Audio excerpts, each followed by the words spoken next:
മുടങ്ങിക്കിടക്കുന്ന medical കോളേജിന്റെ പണി തീർക്കണം. കാസർഗോഡില് ഏകദേശം 10-20 വർഷത്തിൽ എന്തൊക്കെ ഡെവലപ്മെന്റ് ആണ് കാസർഗോഡ് വന്നിട്ടുള്ളത്, അതേപോലെ എന്തൊക്കെ ഡെവലപ്മെന്റ് ഇനി കാസർഗോഡ് വരണം.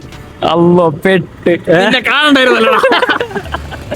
പറഞ്ഞോ, നിന്റേതായ ഒപ്പീനിയൻ എനിക്ക് വേണ്ടത്. നിനക്ക് എന്തൊക്കെയാണ് കാസർഗോഡ് ബുദ്ധിമുട്ട് ഏർപ്പെടുന്നത്, അതേപോലെ നിങ്ങൾക്ക് ഇപ്പോ വണ്ടി ഉണ്ടെങ്കിൽ വണ്ടിയിൽ പോകുന്ന ബുദ്ധിമുട്ട് ഏർപ്പെടുന്നുണ്ട്, അല്ലെങ്കിൽ നിങ്ങൾക്ക് കാസർഗോഡ് വരുന്നുണ്ടെങ്കിൽ നിങ്ങൾക്കോ അല്ലെങ്കിൽ നിന്റെ ഫാമിലിക്കോ എന്തെങ്കിലും ബുദ്ധിമുട്ട് ഏർപ്പെടുന്നുണ്ട്, അങ്ങനെയാണ് ചോദിക്കുന്നുള്ളത്. കാസർഗോഡ് ഡെവലപ്പ് ഒന്നല്ലെങ്കിൽ ഒന്ന് നമ്മൾ ഓവർ ബ്രിഡ്ജ്.